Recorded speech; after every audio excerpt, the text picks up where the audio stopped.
قابلیت سے زیادہ اہم چیز یہ ہے کہ انسان کو قبولیت مل جائے، یعنی بندہ خود اور اس کے جو اچھے اعمال ہیں وہ اللہ کی بارگاہ میں شرف قبولیت پا لیں۔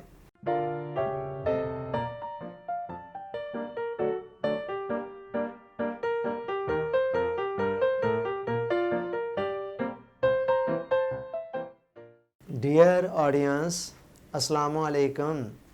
5 منٹس لیسن سیریز میں ہمارا آج کا ٹاپک ہے قبولیت کیسے ملے۔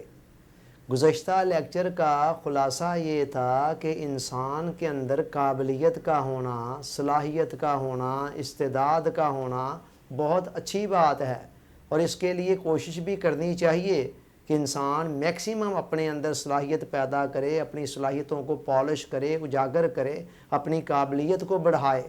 مگر قابلیت سے زیادہ اہم چیز یہ ہے کہ انسان کو قبولیت مل جائے، یعنی بندہ خود اور اس کے جو اچھے اعمال ہیں وہ اللہ کی بارگاہ میں شرف قبولیت پا لے۔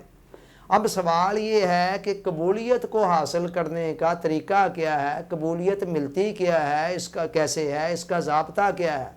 اللہ رب العزت کی بارگاہ میں نے کئی مرتبہ بتایا کہ ہر چیز کے لیے باقاعدہ قوانین مقرر ہیں، اصول مقرر ہیں۔ پوری کائنات کا سارا نظام ٹھوس اصولوں اور قوانین اور ضوابط کے اوپر چل رہا ہے۔ تو قبولیت کے ملنے کا ضابطہ کیا ہے؟ سورہ المائدہ کی آیت نمبر 27 اس راز سے پردہ اٹھا رہی ہے، جس میں کہا گیا انما یتقبل اللہ من المتقین، بے شک اللہ تعالیٰ تقوی والوں کو قبول کیا کرتا ہے، یا تقوی والوں کے اعمال قبول کیا کرتا ہے۔ اس آیت کریمہ کا سیاق و سباق یہ ہے، بیک گراؤنڈ یہ ہے کہ حضرت آدم علیہ السلام کے 2 بیٹے تھے، قابیل تھے بڑے اور چھوٹے حابیل۔ یہ دونوں بھائی اللہ رب العزت کی رضا کے لیے قربانی پیش کرتے ہیں اپنی اپنی۔ اب جب قربانی دونوں نے اپنی اپنی پیش کی تو اس زمانے میں قانون یہ تھا کہ آسمان سے ایک آگ آتی اور جس کی قربانی اللہ کی بارگاہ میں قبول ہونا ہوتی اس کو وہ آگ نگل جاتی۔ اس آگ کا اس قربانی کو نگل جانا، کھا لینا، اس بات کی علامت ہوتا کہ اس بندے کی جو قربانی ہے وہ اللہ کی بارگاہ میں قبول ہے، اور جس کے ساتھ ایسا معاملہ نہ ہوتا، اس کی قربانی چھوڑ دی جاتی، تو گویا یہ اس بات کی علامت ہوتا کہ اس کی قربانی ریجیکٹ کر دی گئی ہے۔ اب جب قابیل اور حابیل دونوں نے قربانی اپنی اپنی پیش کی تو قابیل کی قربانی کو اس آگ نے ٹچ نہ کیا اور حابیل کی قربانی کو وہ کھا گئی، جس کا مطلب تھا کہ حابیل کی قربانی قبول ہو گئی اور قابیل کی قربانی قبول نہیں ہو سکی۔ چنانچہ جو بڑا بھائی تھا اس کے اندر جیلسی پیدا ہو گئی، جلن پیدا ہوئی، غصہ آیا، حسد آیا۔ اس نے غصے اور حسد کی آگ میں جلتے ہوئے چھوٹے بھائی سے کہا کہ لَأَقْتُلَنَّكَ، میں تجھے قتل کر دوں گا۔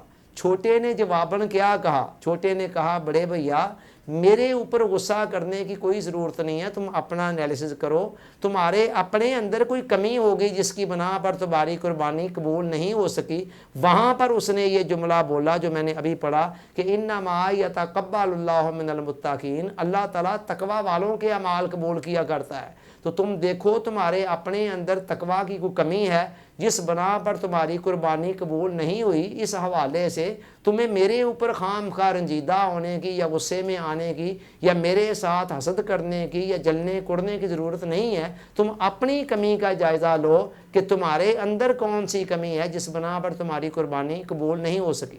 تو پتہ کیا چلا؟ قرآن مجید کی اس آیت کریمہ سے اصول کیا ملا کہ بندے کے اندر جتنا زیادہ تقوی ہوگا اتنا ہی زیادہ اس کا جو عمل ہے وہ اللہ کی بارگاہ میں شرف قبولیت حاصل کر سکے گا۔ اب تقوی کس چیز کو کہتے ہیں؟ تقوی میں نے سمپلی پہلے اس کی وضاحت کر چکا ہوں کہ تقوی کا مطلب سادہ معنوں میں یہ ہے کہ انسان علم اور ارادے کے ساتھ گناہ کو چھوڑ دے، یعنی کوئی ایسا گناہ نہ کرے جس کو کرتے وقت اس کو علم بھی ہو کہ یہ گناہ کا کام ہے جو میں کر رہا ہوں، اور اس کرتے وقت اس کا ارادہ بھی اس میں شامل ہو۔ اللہ رب العزت کو بندوں کی کمزوریوں کا پورا علم ہے۔ جہاں کہیں بندے کی کوئی کمزوری ہوتی ہے، مجبوری ہوتی ہے، وہاں وہ پورا لحاظ کرتا ہے۔ مثلا ایک بندے کو پتہ نہیں ہے، علم نہیں ہے کہ یہ کام گناہ کا غلط ہے، تب بھی اللہ تعالیٰ اس کے ساتھ رعایت کرتا ہے۔ اسی طرح علم بھی تھا لیکن کسی وقتی جذبات کے تحت مشتعل ہو کر یا کسی وقتی کیفیت کے اندر یا کسی بھول چوک کے اندر اس سے کوئی گناہ ہو گیا، چاہے اس کا علم بھی تھا، وہاں بھی اللہ تعالیٰ نرمی کا معاملہ کرتا ہے اور اس پر سخت گرفت نہیں کرتا ہے۔ تو تقویٰ یہ ہے کہ انسان علم اور ارادے کے ساتھ کرنے والے گناہوں کو چھوڑ دے۔ تو جتنا زیادہ یہ تقویٰ آتا جائے گا اتنا ہی زیادہ بندہ اللہ کی بارگاہ میں قبول ہوتا چلا جائے گا۔ ہم میں سے ہر شخص یقیناً یہ چاہتا ہے کہ ہم خود بھی اور ہمارے اعمال بھی اللہ کو پسند آ جائیں، تو اس کا آسان طریقہ یہی ہے جو قرآن نے بتا دیا ہے۔ اللہ تعالیٰ سوچنے، سمجھنے، یاد رکھنے، عمل کی توفیق عطا فرمائے، آمین۔ آپ کا بہت بہت شکریہ۔ السلام علیکم۔